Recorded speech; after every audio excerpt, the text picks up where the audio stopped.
and join us this evening. It's lovely to see lots of familiar faces. Those of you who've been before will have a good idea how our Parent Insight events work.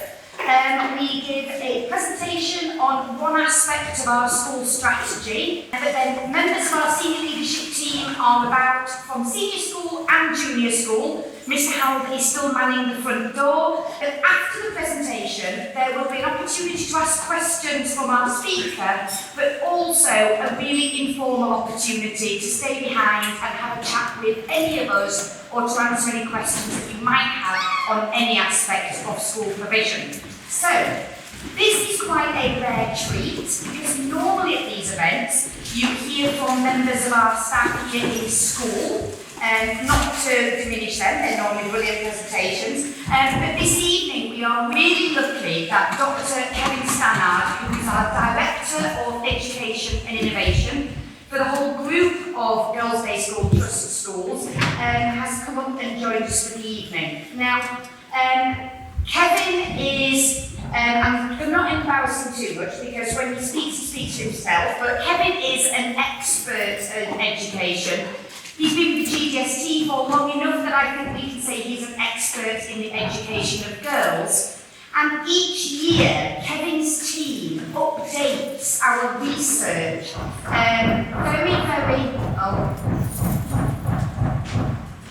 excuse me, I'm away with the builders, they should have finished by this time.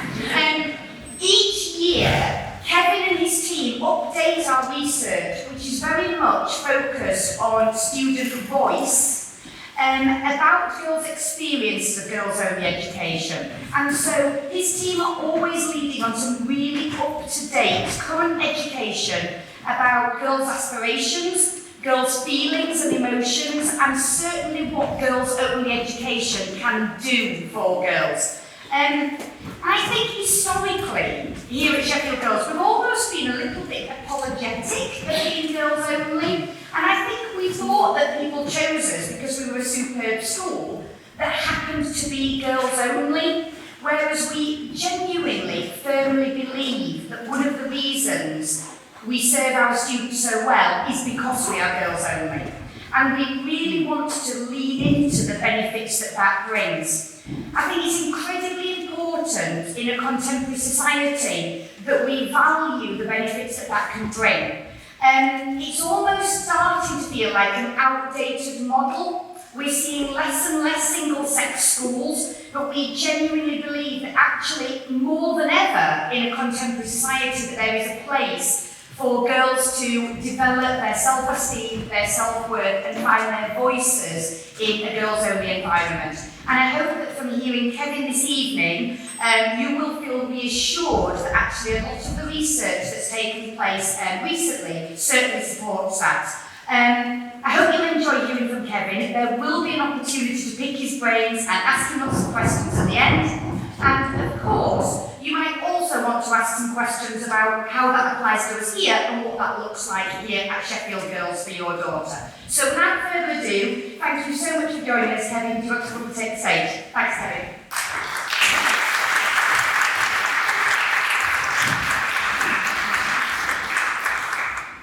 Right, good evening. It's really nice to see so many of you trying to come and just unpack a little bit about what makes schools like this so special. And as Nina says, two aspects of that. One is just being an excellent school, the other is being an excellent girls' school. Now our founders, the founders of schools like this and the 25 other schools around the country that are in the Girls Day School Trust, were genuinely radical people. They were intent, this is in the 1870s, they were intent on winning equal educational opportunities for girls. And that was at a time when compulsory schooling ended at age 11. It was very rare for girls of any social class to go to formal school after the age of 11. It was unheard of for girls or young women to go to university in the 1870s. So the founders didn't just set up some schools, they literally transformed the educational landscape. But surely those battles have been won. And that's great, we should celebrate it. Girls have equal access to education at all levels. They regularly meet boys to the top grades at GCSE and A-level, and they're increasingly dominant in numbers and results at university. So, isn't the agenda completely different now? Over the years, as Nina suggested, schools have got increasingly co-ed. It's increasingly unusual to attend a single-sex school. It's extremely unusual to attend a boys' single-sex school rather than a girls', but it's still a minority. And it's increasingly a minority. It's no longer the norm. The question then has to be asked, do we really need to think about separate provision for girls? What are we protecting them against? What are we trying to make up for? Aren't single-sex schools now quite quaint, maybe even outdated legacies in an earlier era? Even worse, and I promise you it gets better still, but let's start from the learning point. Even worse, not just antiquated, possibly a little bit outdated, might even be damaging to girls being in such a rarefied environment. Now, that's a view that is unfortunately held by people like Richard Cairns, who's the head master of a traditional boys' school when co-ed in Brighton College. And he basically, and it's still on his website, it predates anyone's invited, it just feels a little bit odd now, to be honest, but it's a view that people hold and articulate when they run some co-ed schools. If girls don't learn to socialise with boys as children, what happens when they go out into the workplace? They may have a clutch-of stars in a first-class degree, but if they can't meaningfully converse and communicate with male colleagues, they will be at a huge disadvantage. That's really powerful stuff. How do you respond to it? Well, I think even more powerful, you may not be able to read it, I'll read it, I'll take the opportunity to read it to you. But this is from a Year 12 GDST girl entering an essay competition last summer. And one of the things they had to do was to reflect on what they thought they would gain, or had gained, or had issues with having attended a single-sex school. And this answer included this. An obvious advantage of going to an all-girls school is that it prepares us for later life. Whilst some may argue that going to a single-sex school means you forget how to socialise with the other sex, I think this argument is flawed. Just because you go to a single-sex school does not mean that you do not encounter the other sex in everyday life. It's so easy to think going to an all-girls school means you will have no male friends. But frankly, this is nonsense.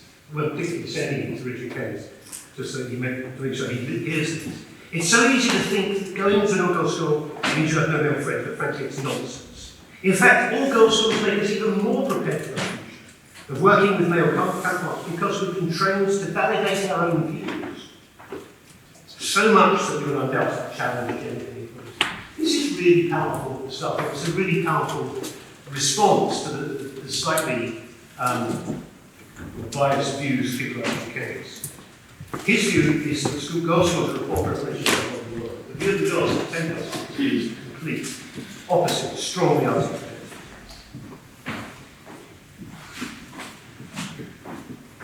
Now, Kent's position might have some validity if two things were true. Firstly, if girls' schools were protected bubbles, shielding their students from the real world. And it might be true if the real world was truly gender equal. Now, the Girls Futures report we undertook a year ago, in which I was going to say a little bit about this evening, proves that a lot still needs to be done to fulfil our founders' objectives. And the report, alongside some of the other evidence that I want to point to, clearly shows just how effective girls' schools like this are in preparing students for, not protecting them from, the real world.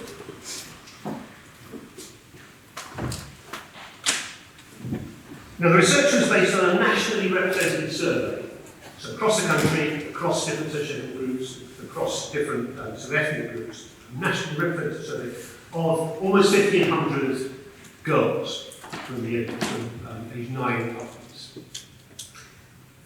One of the things that really stands out from that research is the relatively low scores of girls responding to questions about confidence. Confidence about themselves, about the future, and about their place in the future.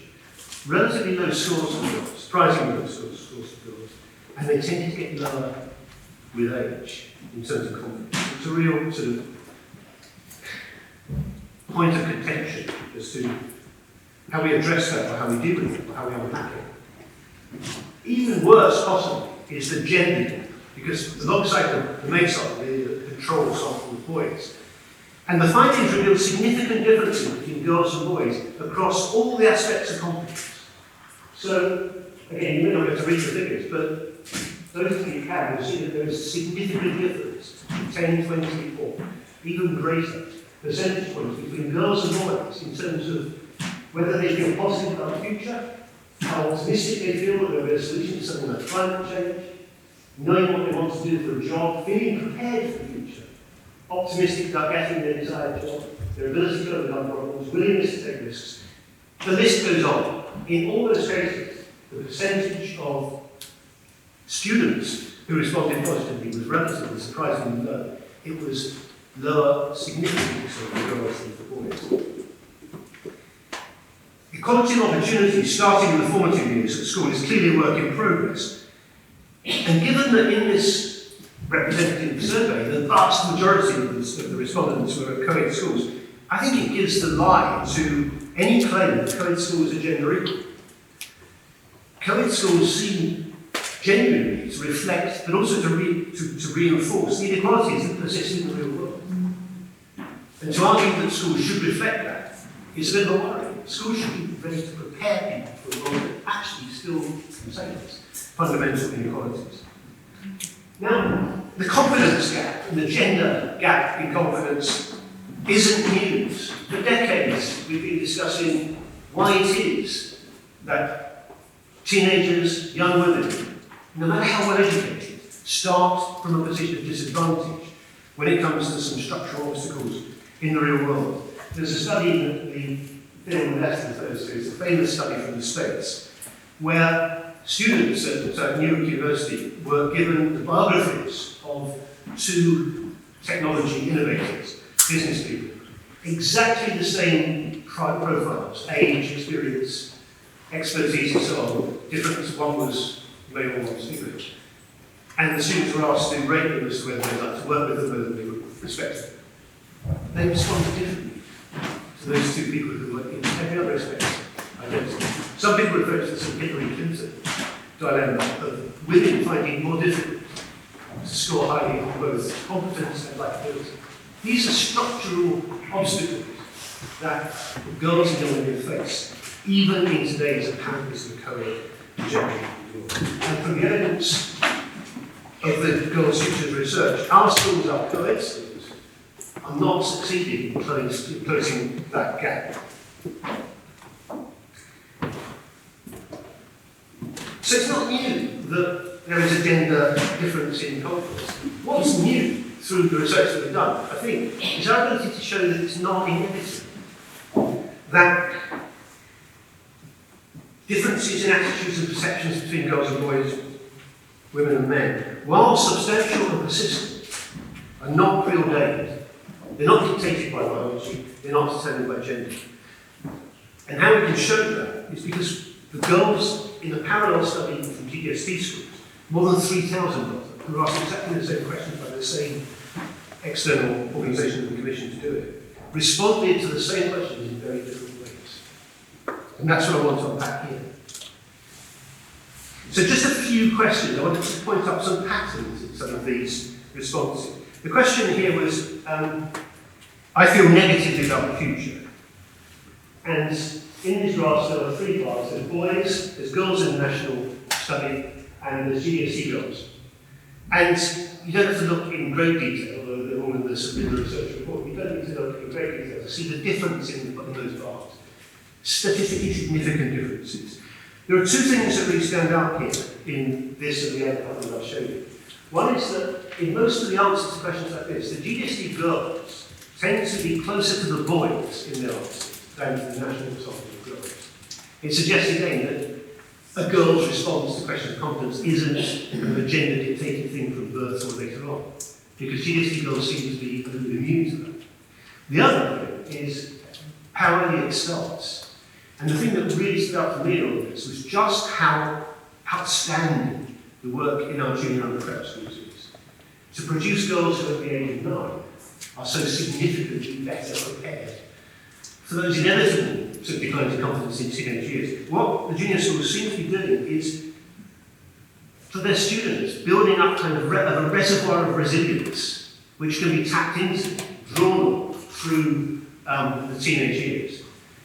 Amazingly powerful responses, like 5% of girls, only 5% of GDST girls age 9 in this research felt negative about the future. It is considered only that they did, but look at the difference between that and the response from girls' questions. It's a hugely powerful indication of the work that's being done in our junior schools. Another question, same pattern. GDST girls tracking boys closer really than the national pattern girls, and the work being done in the early years in the junior years. Uncomfortable taking risks.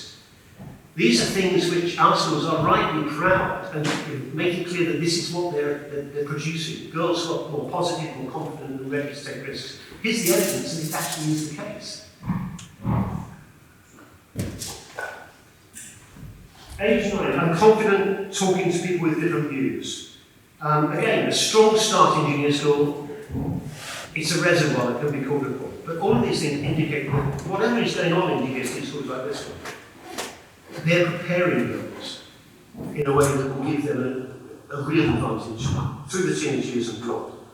Same question for 18-year-olds. A clear gender gap. This aspect of confidence actually does, like the others, does grows a little bit through teenage years. So an 18-year-old is more likely to be prepared to talk to people with different views. But again, a significant gender gap, and the GDST girls standing out from other girls in terms of their willingness to engage with people who may challenging their ideas on things, or whose views they might find really different and challenging themselves. But the readiness to engage is a really encouraging one. Okay, those are questions about confidence generally. This is the one that I think is really, really important. They're asked the question about whether they avoid hobbies, subjects, or activities on account of their gender. And this is about people who may want to do something but feel that they don't want to be judged by it. Maybe it's an activity that would be seen as too masculine, or for a boy, an activity that's too feminine. Maybe it's a subject at school that they feel they don't want to go to because it's seen as a boy's subject at school. Maybe it's just a hobby. But whatever it is, the percentages are really worrying in most regards. And actually, interestingly, boys can feel it just as, not as much, but boys can feel it a lot as well. GDST girls are much less likely to avoid hobbies, activities and subjects at school on account of their gender. They're less worried about what people will think of them, how they'll be judged by their peers, or how they'll see themselves. There's a greater self-confidence about making choices about what they're going to do in their free time, in school, and just in terms of their sort of approach to life. Girls' schools are evidently quite effective in providing some sort of inoculation against kind of gender stereotyping. And that's a real thing, according to the research that we've seen and done.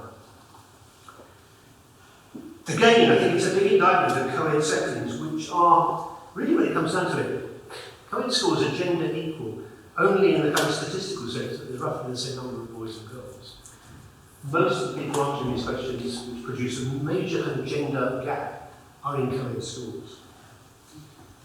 Again, this isn't quantitative research, but from the essays that our Year 12 girls write, I just want to pick out just a few things that kind of highlight and support the statistics of the research.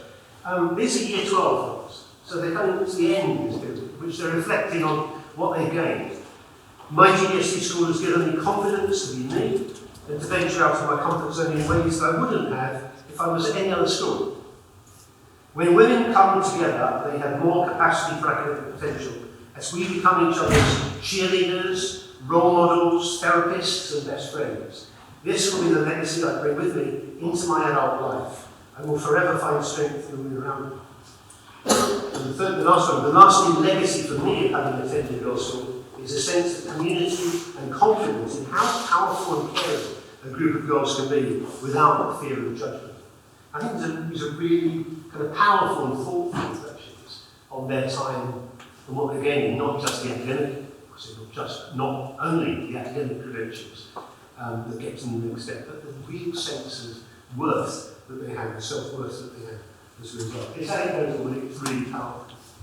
Now, our junior schools are where it all begins. And again, the figures really just the comparison and the size of the figures in terms of these feelings of confidence, our GDST girls compared with other girls. It's this reservoir of resilience that is needed as girls travel through this kind of tunnel in the teenage years. It's important because many choices, many attitudes, many dispositions are fixed before people leave primary school, junior school.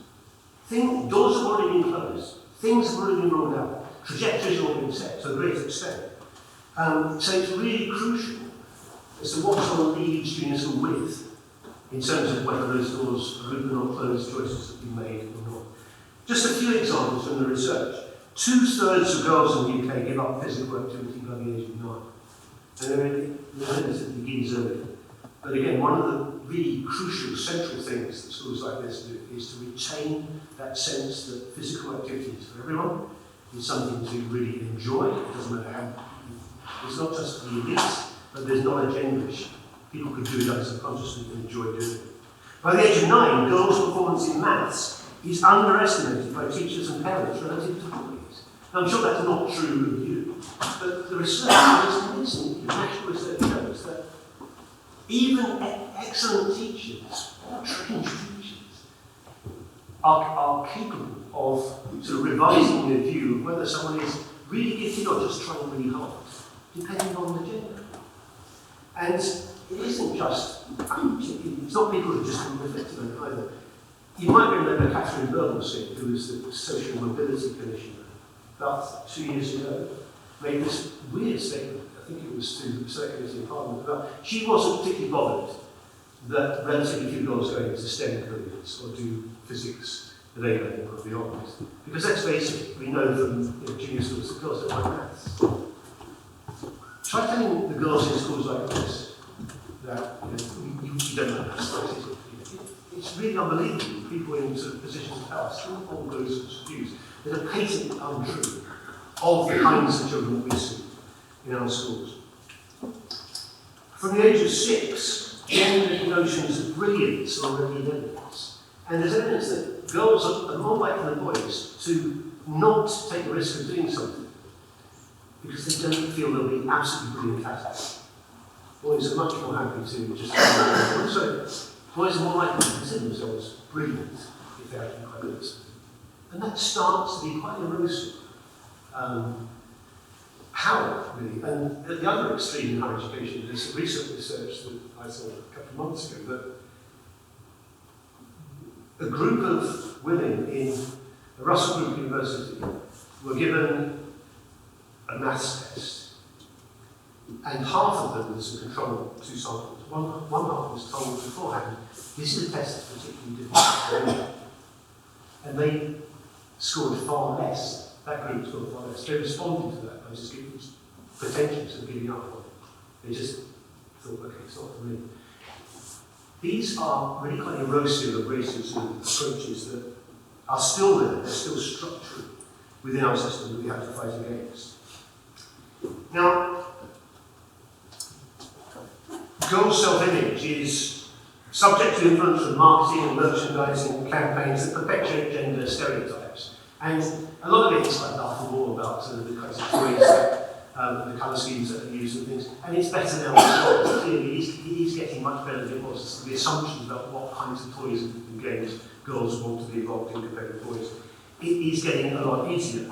But even in innocuous places like Disney and Pixar animated films, there is still gender inequality. And a piece of research, and people do get paid to do this kind of research, but 2 researchers did some work, if you can call it work, reviewing every Disney Pixar animated film over the last 10 years and the way in which gender representations were made. Now, they did get better. Over the last few years, Disney has got a lot, they've raised their game in terms of representation of women. But it remains true that these facts are true still.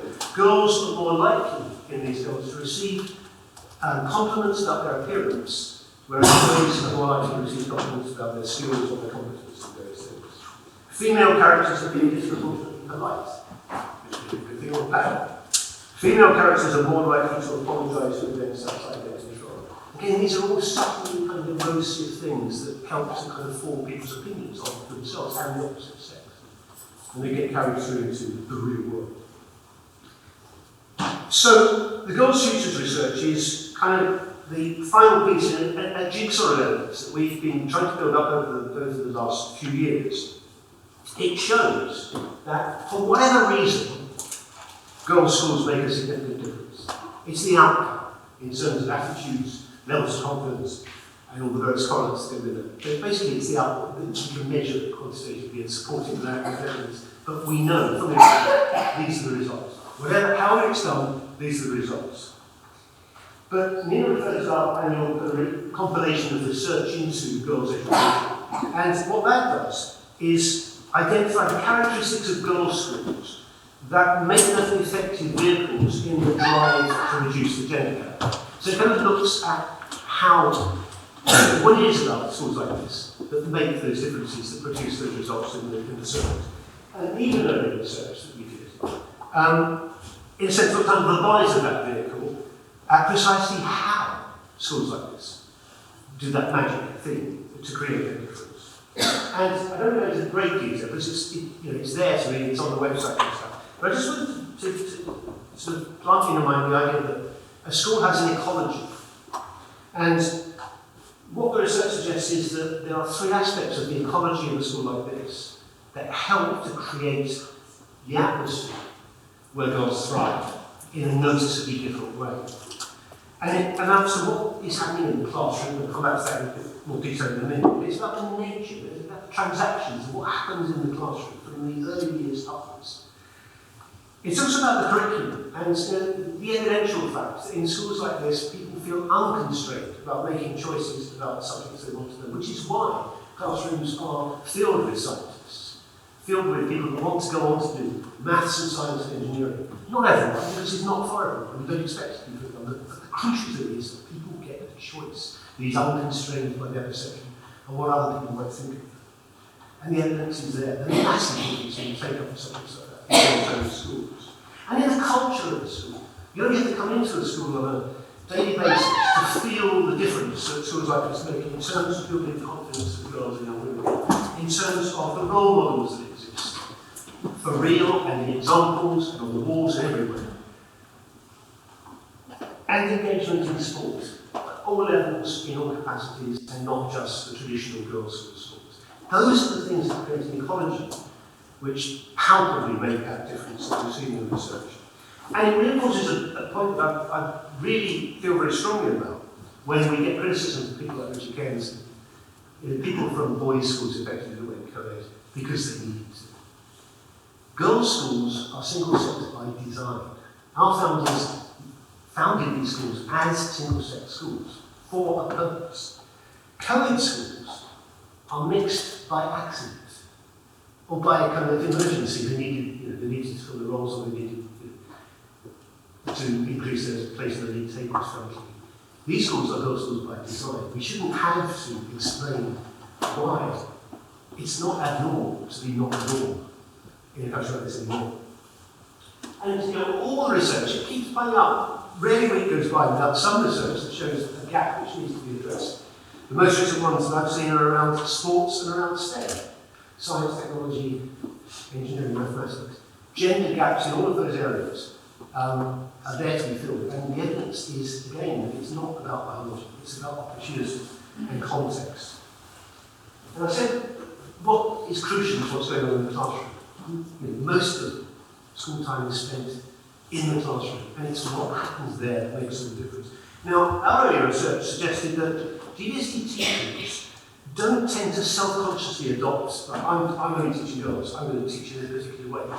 What they don't do is sort of self-consciously adopt a different style. What they do is adapt subtle nuances about how they teach and what they teach to the kind of people that they're teaching, which isn't just girls. It's on the whole, for all girls, but it's on the whole, girls in schools like this tend to be fairly good at rule following and fairly high on the kind of perfectionist scale of wanting things to be right, getting things right. And there's a particular way of approaching the teaching of girls in that kind of situation, which works best when they're the people who are seen to be a major part of the sort of transaction, rather than kind of being blurred around the edges in a situation where there are lots of boys who, frankly, need policing and the girls cannot do that.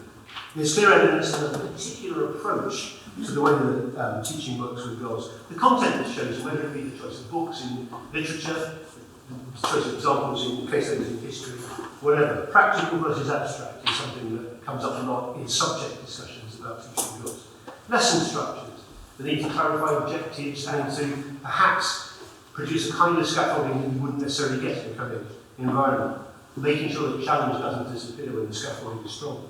And the classroom dynamics, particularly addressing the question of perfectionism by ensuring that it isn't just the people with their hands up that get to answer the question, that girls are challenged to answer even if they don't think they're necessarily 100% right. It's a heuristic approach that is clearly a major factor in the success of teaching in schools like this. Perfectionism is something that has a huge amount of research and literature on. And it is genuine. There are lots of boys who have the same issue, but it's peculiarly genuine. And it's something which schools like this are really, really able to drill down into and support. Another advantage that's seen in sort of anecdotal evidence where girls reflect on this is that girls' schools, from the point of view of the girls, give space to do things in the absence of boys. And, I've taught in co-ed schools and boys-only schools, and the difference that I can see is that, frankly, boys simply take up more time in classroom context. They take up more airtime, they take up more teaching time. And, depressingly, sometimes girls are used, not necessarily consciously by their teacher, as teaching assistants to police the boys' behaviour, to act as models. And that should, all those distractions are simply not fair on the girls in the class. I won't go into detail in this, but a lot of the research shows that all of these issues come particularly to the fore during the GCSE years, and that's particularly so. When no schools like this really focus on. Yes, we want to get the best results, but we want to do it in a sustainable way that gets them through without feeling on a treadmill and just pushing out results. They've got to enjoy it, and they've got to be inspired by the scholarship that goes into it. But it's a really difficult balance, pastoral activity. And schools like this have it as an absolute food. So, coming to the end, the sixth form is a particularly challenging phase for girls only schools, because inevitably, especially those that started from the junior years, they might feel when they get to 16 that they've been in the same place for such a long time. They need a bit more of a challenge. The grass seems to be greener, and maybe they need the experience of mixing with boys just for a bit before they go to university and the real world. All the evidence suggests that would lead to a mistake, because everything that's been built up can easily be lost in terms of confidence building. It misses the clear advantages of single-sex settings in the sixth form, some of them are mentioned there. It is the support that you get in doing traditionally masculine subjects. It's the strength of the participation in sports. It's the leadership opportunities. It's the focus on the pastoral programs in schools like this that is absolutely central. Risk-taking being encouraged, everybody being involved. I'll come to the blowing your own trumpet in a second. But clearly those things are in danger of being missed if you want to jettison that goal to the co-ed school for a couple of years, just to get to experience. And the research, just the final part about research, suggests support for that, because the question about whether someone wants to work in a leadership position shows a pretty alarming decline for the girls nationally that goes through the sixth form years, and actually we know from other evidence into higher education. And the GDST figure looks more solid and sustained. Now, it's supported anecdotally by a number of things that struck me in the last few years. There's a head of a school in the States in Manhattan called Tara Preston-Kinsey, and she was the dean at Princeton, an Ivy League university. And when she was dean there, she says that there were, quite depressingly for an Ivy League college, over the 4-year program, female undergraduates tended to lose confidence. Actually, that is reflected in research at Oxford as well, so it's not just America. But even highly selective universities find that female undergraduates actually, their confidence erodes over the 3 years. She said there were two groups of exceptions to that. One was elite sports people, who had all the other support system, and as elite sports people, you'd expect them probably to be a bit more confident anyway. So that's them. The other group, for whom the exception existed, and they didn't lose confidence, were undergraduates who'd gone to single-sex schools, girls-only schools. Somehow that had given them that kind of inoculation, so that they weren't eroding their confidence through into higher education. It seems to be supported by the survey response there. So, what is it our schools are aiming to do beyond these great results and confident, successful women? It's not easy to do. You have to set yourself that task, because simply dividing girls from boys in a school setting doesn't solve the problem.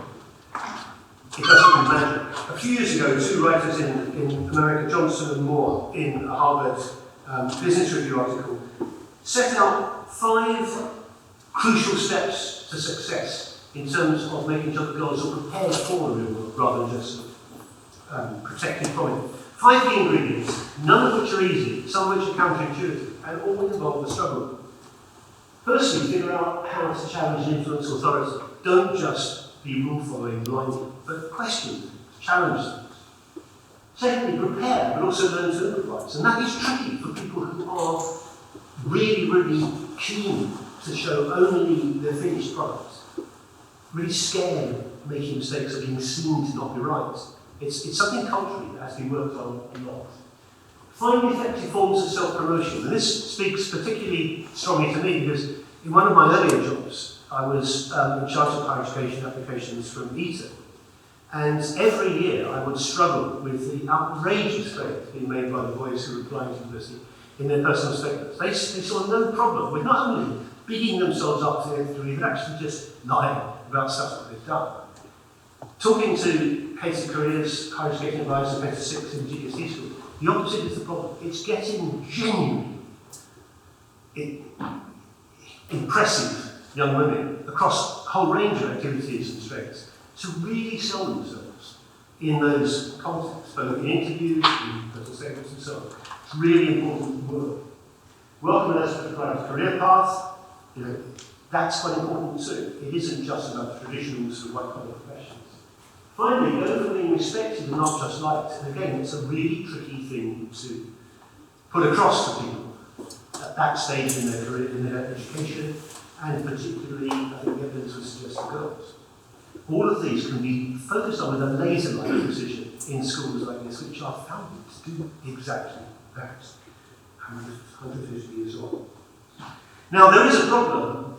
Possibly, you read that and you think, okay, are we simply saying that in order to win in the long run, girls simply need to be more like boys? And that would be wrong to think that, but I can see how that might begin to look like, okay, what's happening here? Is this basically, are we just playing the boys' game to make sure that the odds are even? And it seems to be supported by the research survey that we did, because asked about leadership, girls on the whole really didn't rate leadership. But then you look around at the male models of leadership in the world, at the time of the survey, Trump, Johnson, Putin, I mean, it's not great. And you can see when we spoke to girls afterwards in terms of focus groups, you can see why they had down on leadership. Because they didn't have role models that they might aspire to. They didn't have many.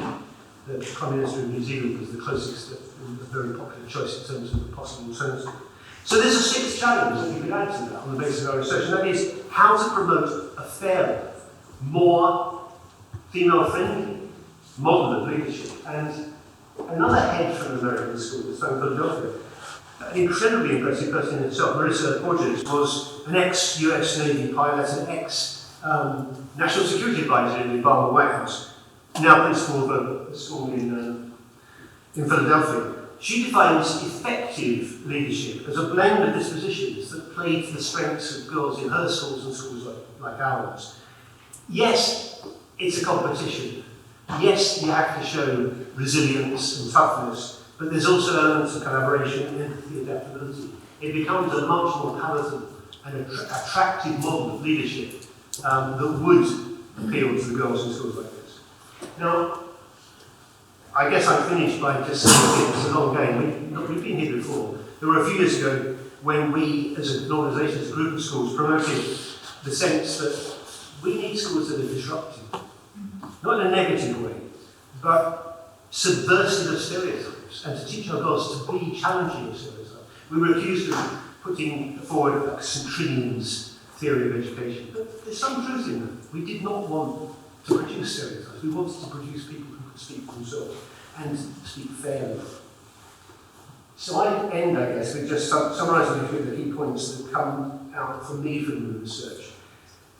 I know what I said earlier, the girls' schools are schools by design. They do things for a reason. They're taking advantage of the single-sex spaces that they've created.